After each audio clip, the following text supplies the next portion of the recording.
Hello mga Marites! Maaga akong gumising ngayon, ipagluluto ko ng breakfast ang asawa ko. Magiging mapagmahal na asawa ko for today's video, Jo! Kalugod kong kalugod, ne, bala mo tuto!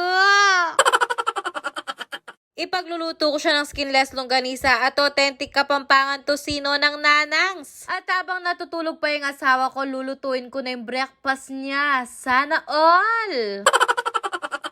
Gustong-gusto ko tong Kapampangan tocino ng Nanangs dahil walang preservatives. Walang food color at malambot talaga yung tocino nila. Young pork kasi yung ginamit nila dito kaya napakalambot. At habang linuluto ko tong tocino, nagsayang na rin ako ng bigas para paggising ng asawa ko, naka-prepare na lahat.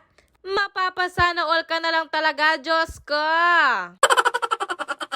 Sinunod ko naman prituin itong skinless longganisa ng Nanangs. Gustong-gusto ko tong skinless longganisa ni Nanangs dahil habang kinakain mo siya, parang meron kang taba-tabang matitikman sa loob nito. Kaya dinadamihan ko talaga yung stocks ko ng skinless longganisa ng Nanangs. Isa kasi ito sa paborito naming inaalmusal, lalo na yung asawa ko. Pero kaya talaga ako gumising ng maaga at pinagluto ko yung asawa ko ng mga paborito niyang almusal. Nakita ko kasi yung wallet niya, Jo, may laman. Kaya nag-alarm talaga ako, gumising ako ng maaga. Para maramdaman ng asawa ko kung gaano ko siya kamahal. Chares!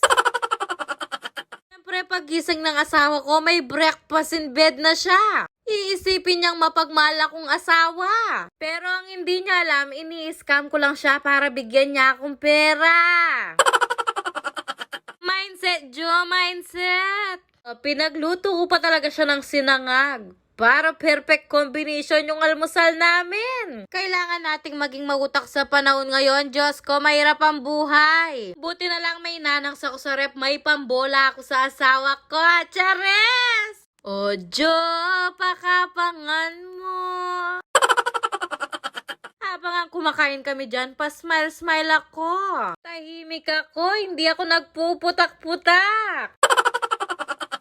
Siyempre, pag may kailangan ka, dapat mabait ka, Jo. Siyempre, Jo, pagsisilbihan natin sila. Ipakita nating mapagmahal tayong asawa.